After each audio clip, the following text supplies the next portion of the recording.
Oke, Assalamualaikum. Di kelas sebelumnya kita membahas tentang bagaimana membangun sebuah bisnis ya. Di materi kali ini bagaimana tahapan dalam membuat proposal bisnis.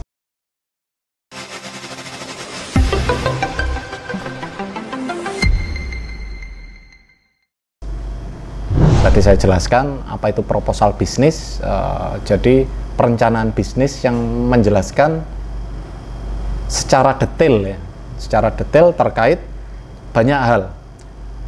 Di sini ditulis deskripsi bisnis atau usaha yang dijalankan, kedua tim, ketiga permasalahan yang ingin diselesaikan, keempat produk, kelima target pasar dan besarnya pasar, market ya.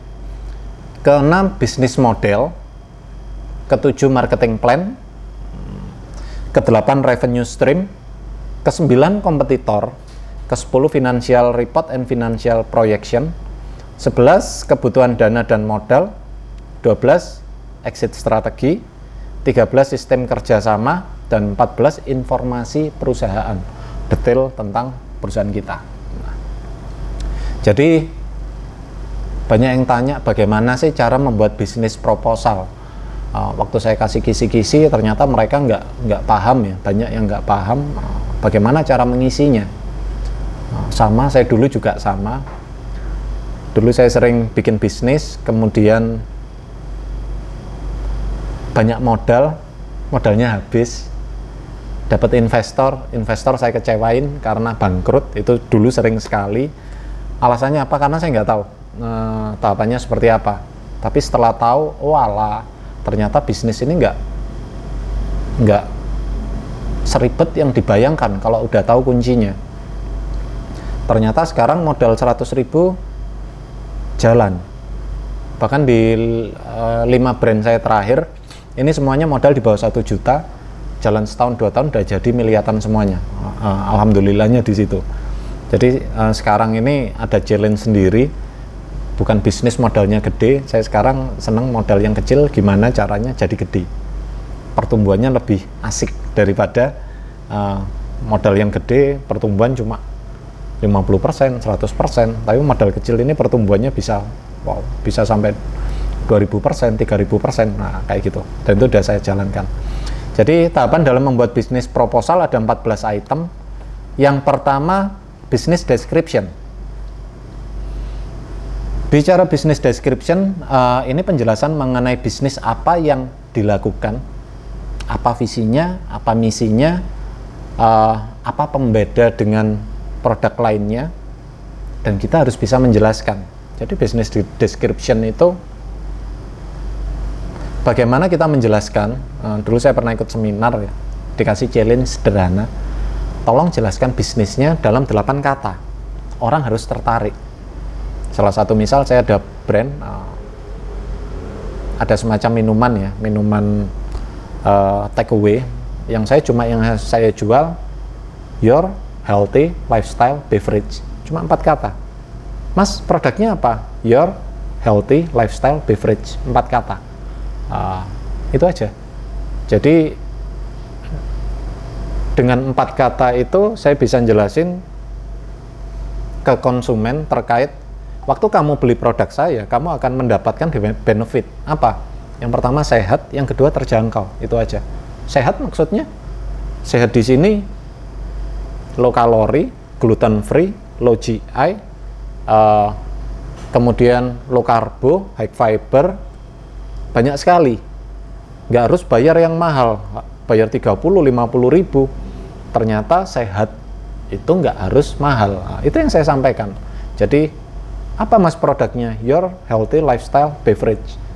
4 kata tapi orang akan tertarik. Nah, ini yang dimaksud dengan USP. Mungkin minuman, bahasanya minuman kekinian banyak ya. Di luaran sana ada yang kopi susu lah, ada yang dalgona, ada Thai tea. Mereka punya USP masing-masing. Waktu kita menjelaskan bisnis kita, waktu kita menulis, kita harus tahu, kita harus bisa menjelaskan maksimal 8 kata biar orang mau beli produk kita. Pertama itu dulu, USP-nya apa, visinya apa, misinya apa. Poin yang kedua, tim and struktur organisasi. Tim dan struktur organisasi itu penting. Jadi mas, bisnis saya masih kecil. Saya ini CEO, Chief Everything Officer. Jadi apa aja? Tukang cleaning service, jadi teknisi, jadi office boy, jadi biasanya jadi marketing, jadi purchasing, macam-macam ya. Di tim and struktur organisasi, pertama kita harus bisa, karena kita akan membuat sebuah perusahaan ya, holding company. Jadi kita harus buat dulu strukturnya meskipun nggak ada orangnya. Jangan dipaksakan, mas modal saya kecil mas, masih belum bisa rekrut karyawan. Nggak masalah, tulis aja. Oh ini CEO-nya, ini direkturnya, ini wakil direktur. Terus di sampingnya ada mungkin bagian finance, nanti ada quality control, ada barista, ada head barista, ada kitchen, mungkin ada bagian marketing. Semuanya ditulis aja. Ini yang kedua, jadi buat struktur timnya dulu, meskipun nggak ada orangnya. Karena apa? Berarti kita tahu job desk masing-masing tim kita nanti. Kalau kita nggak punya tim, berarti kita sendiri yang ngerjakan. Saya nggak punya desain grafis, ya berarti saya harus desain. Saya nggak punya fotografer, ya berarti saya harus jadi fotografer. Saya nggak punya barista, berarti saya harus jadi barista, kan gitu. Nah, itu fungsi dari pembuatan sebuah tim and struktur organisasi. Timnya harus ditulis mulai sekarang, meskipun orangnya nggak ada. Ini poin kedua. Setelah tim selesai, poin ketiga, the problem, masalah. Jadi di sini masalah apa yang diangkat dari bisnis kita dan dideskripsikan solusinya yang kita berikan untuk menyelesaikan masalah tersebut. Jadi kayak gini, semua yang ada di sini, ada handphone, ada produk, ada jam tangan, ada polo, ada sepatu, ada minuman botol, ada minuman galon, ya kan? Semua berawal dari permasalahan. Karena dulu awal mula diciptakan manusia, mungkin ada dari Nabi Adam ya. Awalnya dia nggak bawa apa-apa. Akhirnya itu yang jadi masalah, istilahnya itu. Awalnya kedinginan, nggak ada pakaian. Dia berpikir bikin pakaian. Jalan di padang pasir, kepanasan kakinya, mikir ada sendal, ada apalagi, ada jaket, ada jubah, ada terus sampai apa, sampai sekarang ini ada handphone, ada laptop, semuanya masalah yang dijawab sama entrepreneur, dijawab dengan produk. Kenapa ada misal ada air mineral kayak misal apa ya, Aqua, misal saya sebut merek Aqua awal dulu diciptakan adalah botol kaca yang tujuannya pasarnya adalah untuk meeting, sampai ternyata Aqua banyak sekali permintaan orang waktu jalan juga haus, akhirnya bikin kemasan 600 mili karena banyaknya orang yang jalan-jalan kemudian sama keluarganya kalau beli yang 600 mili bahasanya itu rugi, mending sekalian beli yang gede, diciptakan yang 1 liter. Nah, itu kan masalah yang diselesaikan ya sama pabrik Aqua, 1 liter. Setelah itu banyak orang yang edik sama Aqua, di rumah pun minum Aqua, brand Aqua, air mineral Aqua. Akhirnya diciptakan yang kemasan galon. Nah, itu kan dari masalah diselesaikan, Nah, waktu kita bikin produk, kira-kira masalah apa yang mau kita atasi? Misal tadi saya sebutkan, saya bikin produk apa? Your healthy lifestyle beverage. Masalahnya apa? Sepele. Banyak sekali orang bermasalah dengan masalah gendut. Misal cewek-cewek, mungkin ibu-ibu banyak yang takut kalorinya kebanyakan lah, karbonya kebanyakan lah. Sehingga saya mau bikin produk yang rendah kalori sama rendah low karbo juga. Kemudian saya bikin produk lagi, apa? Ternyata 15% orang di dunia ini alergi gluten. Saya bikin produk dengan bahan baku yang gluten free. Nah, ini kan masalah dulu. Banyak orang alergi gluten, sehingga saya menciptakan produk yang gluten free. Nah, ada masalah, ada solusinya. Jadi seperti itu. Jadi kita harus bisa menyelesaikan sebuah permasalahan untuk mengambil pasar. Jadi biar kita istilahnya, banyak teman-teman yang kayak gini, banyak teman-teman yang saya mau bikin kafe, kemudian ya kafe, tempat nongkrong, masalah apa yang pengen diselesaikan? Nggak ada. Kadang ya saya punya modal, saya punya waktu, saya bikin kafe. Sebulan 2 bulan kok sepi ya. Nah, cara mempromosikan nggak tahu, bikin konten nggak tahu, karena asal aja. Nah, karena nggak istilahnya produk tanpa soul, nggak ada nyawanya gitu. Jadi ketiga ini problem, kita harus bisa cari masalah apa yang ingin kita selesaikan. Di makanan, di minuman, F&B itu banyak sekali masalah yang harus diselesaikan. Masalah limbah, bisa limbah plastik, produk kita nggak ada plastiknya, bisa. Kita nggak pakai straw, produk kita lebih sehat, produk kita tanpa bahan pengawet, produk kita banyak sekali yang bisa kita deliver. Ini poin ketiga. Setelah isu dan permasalahan selesai, konsep, baru bicara produk. Baru kita bicara produk apa yang kita tawarkan. Produk sekarang, produk yang akan datang, dan kekuatan produk. Jadi ada 3 yang dipikir. Produk sekarang, produk akan datang, sama kekuatan produk. Produk kita apa sih benefitnya? Itu harus dipikirkan mulai sekarang. Jangan cuma saya mau jual kopi, terus ya udah kopi aja, kopi susu paling enak. Itu banyak sekali yang alasannya mau bikin kafe seperti itu. Biasanya sebulan 2 bulan datang lagi ke saya, Mas minta tolong ini mau dijualkan mesin kopi second. Itu banyak sekali yang kayak gitu, karena dia nggak paham pada produk, kekuatan, jangka panjangnya seperti apa sih. Mas aku mau bikin Thai tea. Oke, sekarang Thai tea lagi boom, tahun depan Thai tea-nya tutup. Kenapa? Sekarang udah nggak musim. Itu sering sekali ya statement kayak gitu. Mas aku mau jual dalgona, kopi dalgona, karena sekarang lagi rame dalgona. Tahun depan sudah tutup. Es kepal Milo, cincau, capcin. Nah, kemudian ada lagi es kopi susu, gula aren sekarang mulai turun. Kemudian ada Thai tea, banyak sekali ya menu-menu yang tren kemudian hilang. Boba sekarang mulai turun.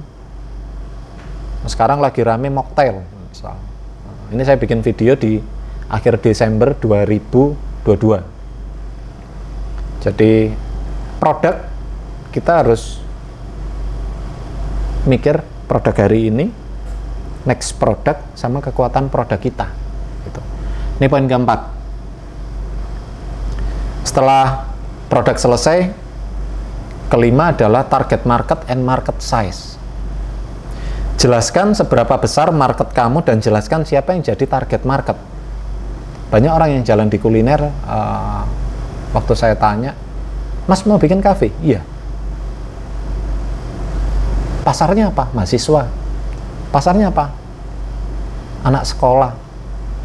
2 itu yang selalu jadi bidikan. Padahal market di Indonesia ini luas. Ada yang cewek, ada yang ibu-ibu, ada wisatawan, ada bisnismen. Orang bisnis contohnya yang diambil Starbucks, ambil pasar bisnis. Ada juga kafe yang sebagai tujuan wisatawan. Itu banyak sekali di kota-kota wisata kayak Bali, kayak Jogja, Malang. Itu kita harus tahu, jangan cuma monoton ambil di segmen mahasiswa. Misal waktu mahasiswa libur, misal saya buka di Jogja nih, rame Mas, alhamdulillah rame. Waktu semester libur sepi. Nah, itu sering sekali, sebulan 2 bulan kafenya gimana? Sepi. Alasannya kenapa? Ya karena mahasiswa libur. Itu sering sekali. Di Malang juga sama, teman-teman yang ngeluh waktu libur semester ya. Nanti happy-nya lagi bulan September, Oktober mahasiswa baru, itu nanti Januari, Februari, nanti Juni, Juli gitu. Juni, Juli, Agustus stres lagi karena sepi. Bicara target market and market size di F&B, kita harus tentukan mulai sekarang. Oh nanti Januari segmen pasar saya ini, saya perluas di Februari seperti ini, Maret, April, Mei mahasiswa masih oke, Juni saya ubah lagi konsepnya, konsep marketnya. Itu bisa aja. Jadi poin kelima, target market and market size. Kita harus bisa menjelaskan dalam bisnis proposal siapa sih yang jadi pasar kita, jenis kelamin, usia, passion, hobinya dia apa, pekerjaannya dia apa yang dia gunakan, berapa pendapatannya, keluhannya apa. Itu kita harus melakukan riset pasar. Jadi waktu kita menentukan pasar nggak cuma saya mau bikin produk pasarnya A. Salah satu misal gini, saya mau bikin pabrik apa, masker. 3 tahun kemarin oke, waktu awal mula pandemi. Tapi kalau sekarang masker sudah bukan wajib ya. Waktu grafiknya naik harus pakai masker, waktu turun udah enggak. Apalagi belum lagi sekarang harga udah kompetitif, 1.000, 2.000 udah dapat masker. Kalau awal 2020 kemarin sempat sampai masker langka, itu masih oke bisnis masker, tapi kalau sekarang kayaknya kurang sip. Target market dan market size ini wajib dilakukan riset, nggak sekedar ngikut, nggak sekedar ngeliat, tapi kita harus lihat data banyak, mulai dari RT, RW, kelurahan, kecamatan, dinas itu punya data. Dinas kependudukan ada, lewat dari Google Insight-nya, Instagram Insight, Facebook dilihat, Google Trend itu juga diketik juga, sehingga kita kumpulkan, oh perilaku masyarakat sekarang seperti ini, yang mau saya ambil ini aja. Nah, itu harus ditentukan mulai sekarang. Setelah poin kelima selesai, target market and market size, selanjutnya adalah bisnis model. Jadi bisnis model di sini jelaskan bagaimana model bisnis yang kita jalankan sehingga bisnis kita mendapat keuntungan. Model bisnis ada 3 jenis produk yang dihasilkan dari ketersediaan tenaga kerja dalam membuat produk tersebut. Kedua, strategi pemasaran yang dilakukan, distribusi, pengiriman hingga proses penjualan. Yang ketiga, strategi harga yang digunakan serta metode pembayaran dari pelanggan. Nah, kita punya produk, jadi tadi kita punya pasar, kita punya produk, kita punya masalah yang diselesaikan sehingga tercipta produk. Baru bicara bisnis model. Bisnis model itu kira-kira kita jualnya seperti apa. Salah satu contoh, ada yang bisnisnya dijual konsep kemitraan, ada yang dijual dengan konsep waralaba, ada yang dijual dengan konsep berlangganan, ada. Contohnya Spotify, dia jualnya konsepnya berlangganan. Ada juga apa? Contohnya misal video.com, itu dia sama abonemen. Ada lagi Netflix, itu juga abonemen. Untuk bikin sebuah untuk jualan film nggak harus punya bioskop ya. Netflix membuktikan bahwa jual film nggak harus punya bioskop. Spotify nggak harus menulis lagu untuk menjual lagu. Gojek nggak punya armada sepeda motor atau mobil untuk bisnis di usaha transportasi. Yang jelas harus ada bisnis modelnya seperti apa. Nah, itu ada konsep waralaba, kemitraan, berlangganan, ada yang direct selling, canvassing. Ada sekitar 140 bisnis model. Kita bisa bikin sendiri, kita bisa menentukan sendiri, kita bikin sesuatu bisnis model yang baru bisa, tapi kita harus tentukan dulu bisnis modelnya seperti apa.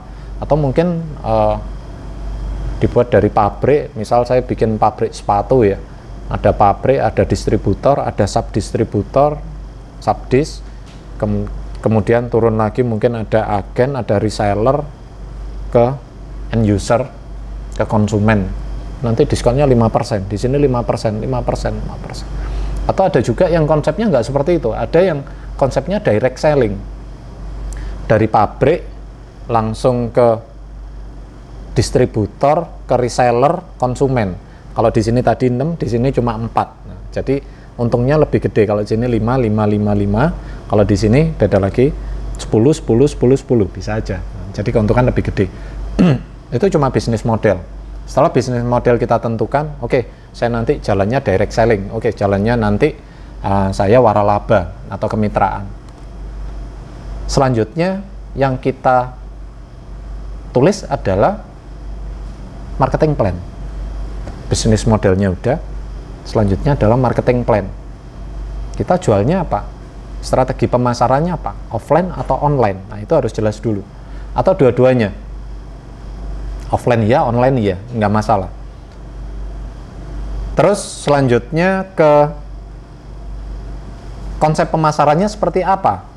B2B, B2C, B2G, kemudian ada B2E, business to employee, ada C2B, ada C2C. Selama ini banyak orang yang tahu cuma 3, B2B, B2C, itu yang tahu ya 2, sama ada B2G, business to government.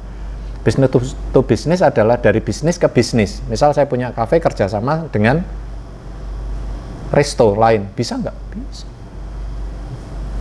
Saya kerjasama sama kafe lain, bisa juga. Yang satu kafenya di Malang, yang satu di Jogja, bisa kok dikerjasamakan. Saya kerjasama sama Indomaret, saya kerjasama sama Alfamart juga bisa. Konsep B2G, business to government. Bisnis, kita punya bisnis, kita kerjasamakan sama pemerintahan, sama dinas, bisa juga. Bikin aja kelas barista kelas, misal Pak, ke dinas kita ini, kita punya barista 3 orang, sudah ada sertifikasi LSP, lembaga sertifikasi profesi misal. Kemudian setelah punya LSP tadi, kita punya mesin, karena setiap minggu kita sepi, nggak ada yang datang, kita bikin acara pelatihan barista kerjasama sama dinas, mungkin dinas tenaga kerja bisa, dinas koperasian UMKM dan UMKM bisa. Banyak sekali ya yang bisa dikerjasamakan dengan government. Ada lagi bisnis to customer, itu konsepnya sama kayak kita jualan langsung ke customer, ada konsumen kita layani, seperti itu. Ada B2E, business to employee, B2E, employee. Kita punya bisnis, kita kerjasamakan dengan employee, dengan karyawan. Kalau karyawan beli, nanti kita kasih potongan 30%, itu salah satu misal. Kalau karyawan beli atau ngajak temennya kita kasih diskon 20%, dia kasih kita cashback 10%, kita tetap untung kok. Misal HPP 50%, 30% kita kasih, kita tetap untung. Ini dalam arti B2E. Ada lagi C2B, customer to business. Ini salah satu contoh, kayak misal ada toko bekasbaru.com, itu dia customer datang untuk menjual. Jadi toko ini dapat suplainya dari konsumen, kemudian dijual lagi. Jadi Bekas Baru itu jualan alat kopi second, yang dapatnya secondnya dari konsumen. Ada yang tutup, ada yang upgrade, ada yang rusak, kemudian diservis, kemudian dijual.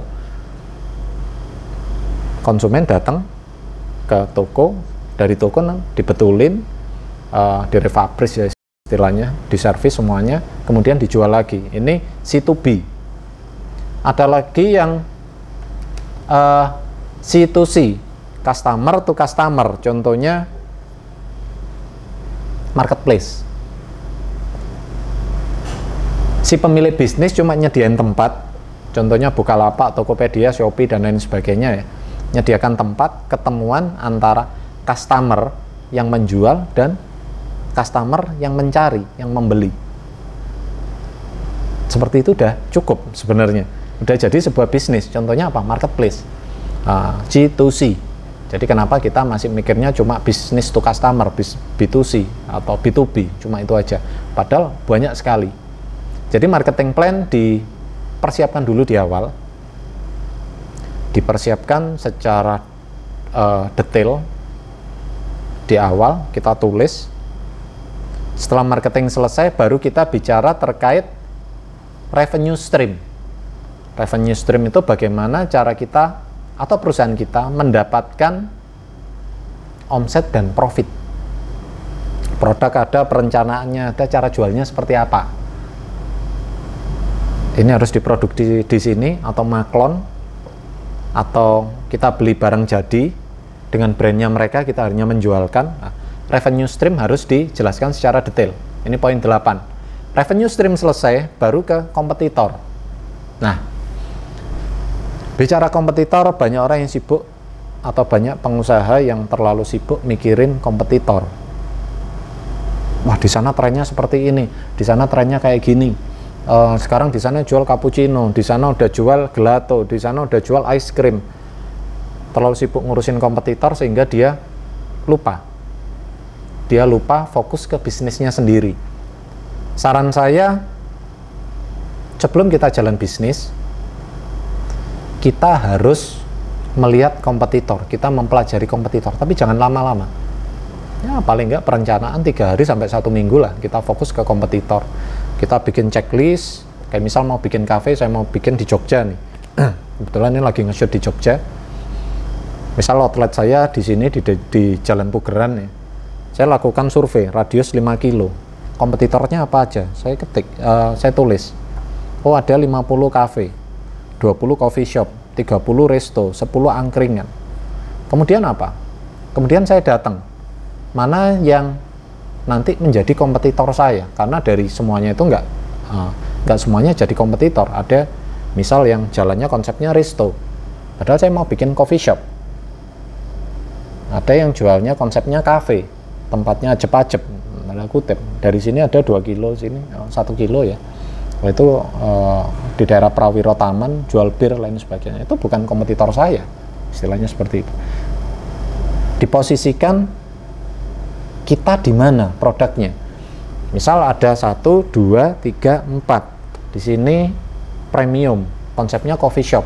Ada apa? Ada Starbucks, ada Jiko, ada Coffee Bean and Tea Leaf misal, dan lain sebagainya. Ada Gloria Jeans.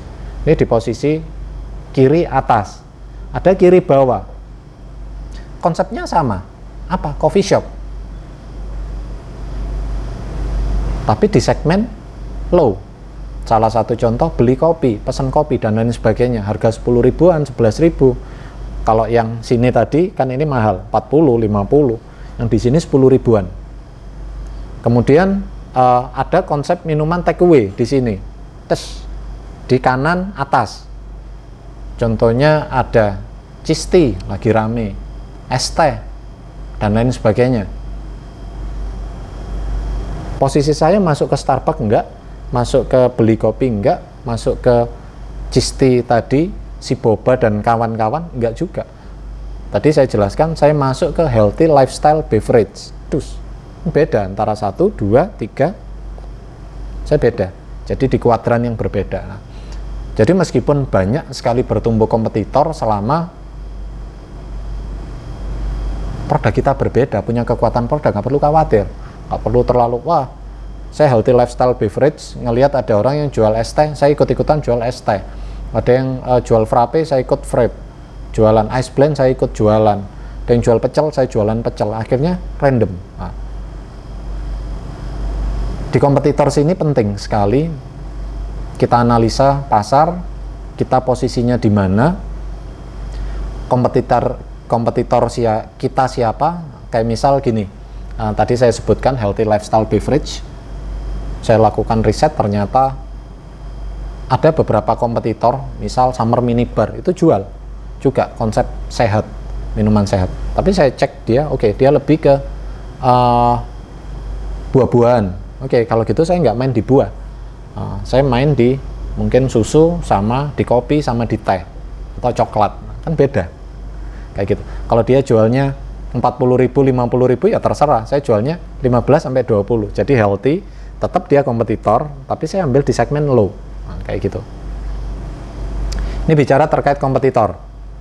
Setelah kompetitor selesai, baru poin ke-10 adalah financial report and financial projection. Di sini jelaskan kondisi keuangan kamu sekarang dan jelaskan proyeksi keuangan dari bisnis kamu. Oke, tadi kita bikin perencanaan panjang, kita lihat dompet, ternyata di dompet cuma ada duit 100.000. Ya udah, nah, itu yang harus kita realisasikan. Itu yang pertama. Tapi jangan cuma duit 100.000 aja. Kalau seandainya saya dapat investor 100 miliar, apa yang harus saya lakukan? Itu harus ditulis juga. Jadi bikin perencanaan. Oke, saat ini saya punya realisasi, saya punya modal 100.000, tapi nanti 1 tahun lagi saya harus punya aset, punya valuasi senilai 10M. 2 tahun lagi 20M, 3 tahun lagi 100M. Itu harus ditulis secara detail di financial report and financial projection. Nanti teman-teman setelah lihat video ini, nanti ada file-filenya semuanya bisa dibaca. Kalau saya jelasin di sini nanti panjang.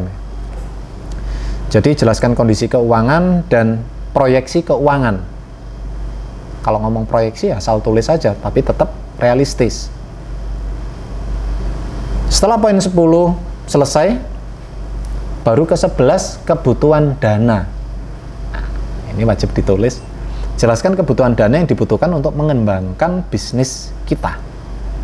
Tadi saya cuma punya uang 100.000, saya jalankan 100.000, dapat keuntungan, besok dapat untung 100.000 jadi 200, dapat keuntungan 100 jadi 300, 400, sebulan cuma 3 juta.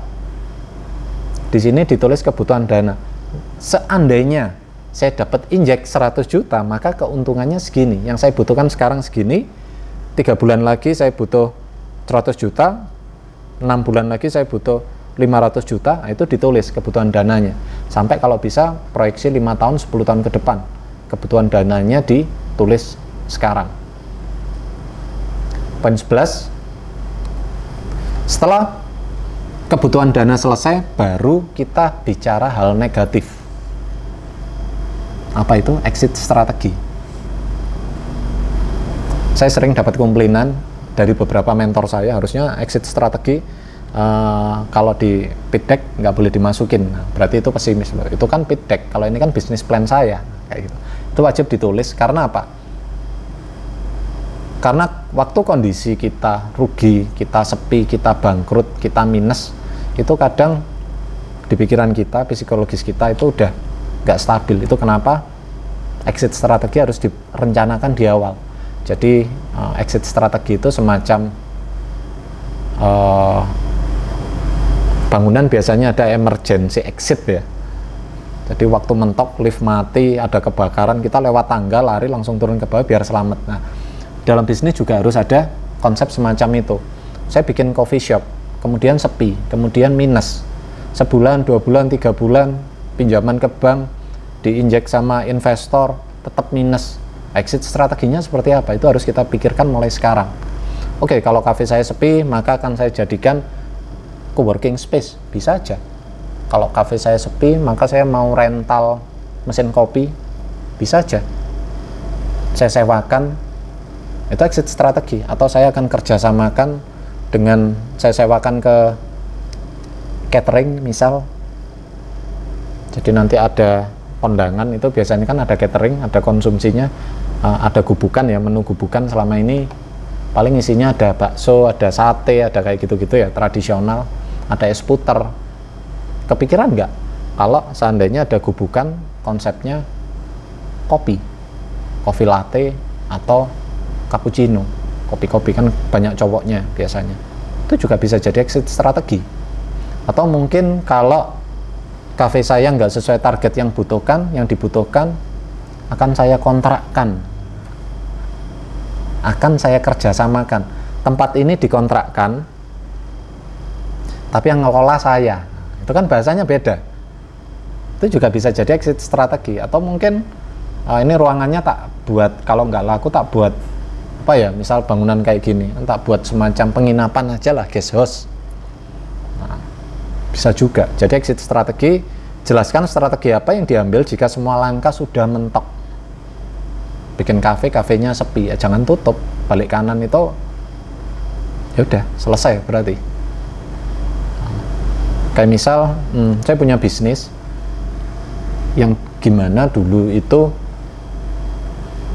jujur sering bangkrut ya, dulu masih usia 20-an sering bangkrut karena nggak pernah punya exit strategi. Akhirnya saya masuk ke dunia F&B. Waktu itu saya punya kafe. Saya mikir waktu kafe saya sepi, yang saya lakukan adalah saya akan jadi tenaga outsource. Saya pinjamkan barista saya, jadi outsource kecil-kecilan. Kemudian saya sewakan ruangannya, saya sewakan mesinnya. Kemudian setelah sering mesin ini disewa, ternyata mesin ada yang rusak. Saya mempelajari bagaimana teknik memperbaiki mesin kopi. Akhirnya buka servisan. Dari servisan akhirnya jual beli barang second. Dari second banyak orang yang tahu minta jadi jual beli barang baru. Akhirnya jadi bekas baru itu. Nah, akhirnya ada lagi jasa konsultan, develop produk, akhirnya muter terus di situ. Akhirnya jadi unit bisnis 1, 2, 3, 4, 5 yang awalnya dari kafe yang sepinya bukan karena apa-apa, karena dulu yang saya jual adalah personal branding, bukan brandnya, tapi orang datang karena saya, bukan karena kafe atau brand saya, enggak. Semacam itu juga bisa jadi salah satu exit strategi. Setelah exit strategi selesai, poin ke-13 adalah sistem kerjasama. Sistem kerjasama di sini adalah jelaskan sistem kerjasama yang ditawarkan. Seandainya kita ada investor, kita ada pinjaman dari bank, pinjaman dari koperasi, sistem kerjasama dengan mitra, dengan franchisee, orang yang membeli franchise kita, atau orang yang investor dengan sistem bagi hasil, apapun itu harus dijelaskan secara detail di awal. Jadi nggak sampai ada istilahnya itu, seringnya ya banyak sekali orang yang tanya ke saya, Mas, banyak sekali orang yang cocok dengan produk saya ngomong, saya cocok sama produkmu, saya mau buka franchise-mu, tapi saya nggak tahu, Mas, franchise itu apa. Itu banyak sekali. Ada yang cocok dengan resep saya, Mas, mau beli tapi saya nggak bisa memutuskan ini nanti untung atau rugi. Nah, itu alasannya kenapa sistem kerjasama ini dipikir di awal. Meskipun itu cuma saya punya resep kopi satu, es kopi susu, itu bisa jadi nilai gede. Salah satu misal KFC itu bisa gede dari resep ayamnya aja. Ada beberapa brand gede itu juga sama, yang dia jual konsepnya, dikerjasamakan. Ini poin ke-13, sistem kerjasama harus dibuat. Baru yang terakhir ada informasi perusahaan. Kita detail tulis sekarang kita punya NIB atau enggak, informasi nama ownernya siapa, penanggung jawab siapa, punya pajak atau enggak, NPWP, kemudian NIB-nya ada atau enggak, akta perusahaan, izin halal, lain sebagainya, semuanya ditulis. Itu yang fungsinya adalah reminder buat diri kita sendiri selaku owner, yang nanti setelah 1 tahun ke depan kita baca lagi progresnya seperti apa, sudah kita lakukan atau belum, seperti itu. Jadi panjang ya, 14 poin. Kalau saya jelaskan secara detail nanti saya kupas di video-video berikutnya, tapi teman-teman harus baca modulnya dulu, nanti kita kirim. Jadi tahapan dalam membuat proposal bisnis ada 14 tahapan: deskripsi bisnis, tim, permasalahan yang diselesaikan, produk, target pasar dan besarnya pasar, bisnis model, marketing plan, revenue stream, kompetitor, financial report and projection, kebutuhan dana atau modal, exit strategi, ke-13 sistem kerjasama, dan ke-14 ini tambahan ya, informasi perusahaan. Itu harus detail kita tulis karena seringnya lupa. Jadi waktu nanti kita punya produk, misal saya punya produk sirup, terus ada buyer dari Amerika, Mas, aku mau produknya dikirim ke sana, ternyata secara legal kita lemah. Oh, saya belum ngurus HACCP, oh saya belum ngurus ini, saya belum ngurus izin halal, saya belum label sertifikasi halal, saya belum ngurus ini, itu banyak sekali. Nah, itu sering sekali akhirnya apa?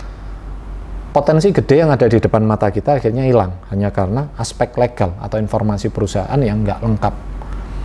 Atau ada orang yang berminat, sudah meeting, sudah pitching bolak-balik, waktu dilihat, oh Mas nggak jadi, wis aku nggak jadi ambil produk sampean karena nanti BPOM-nya ternyata belum ada, di sini masih PIRT, bisa aja seperti itu.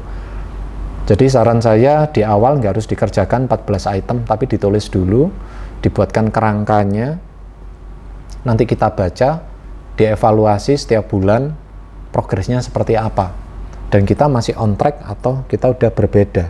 Nah, seperti itu. Karena banyak sekali yang produk sekarang jual kuliner, 2 tahun lagi nanti jual sepeda motor, ada yang seperti itu. Ada yang sekarang showroom mobil, 2 tahun lagi nanti jadi bisnis kuliner, jadi nggak sesuai rules. Itu alasannya kenapa kita harus membuat bisnis proposal. Oke, paling itu dulu yang bisa saya jelaskan terkait tahapan dalam membuat proposal bisnis. Kalau ada pertanyaan, nanti baca dulu modulnya, kapan dijadwalkan buat konsultasi. Karena video ini konsepnya adalah kita cuma memangkas waktu ketemu offline, karena banyak teman-teman yang ada di luar kota ataupun banyak orang yang waktunya terbatas waktu kelas offline. Sekian dulu, terima kasih. Assalamualaikum warahmatullahi wabarakatuh.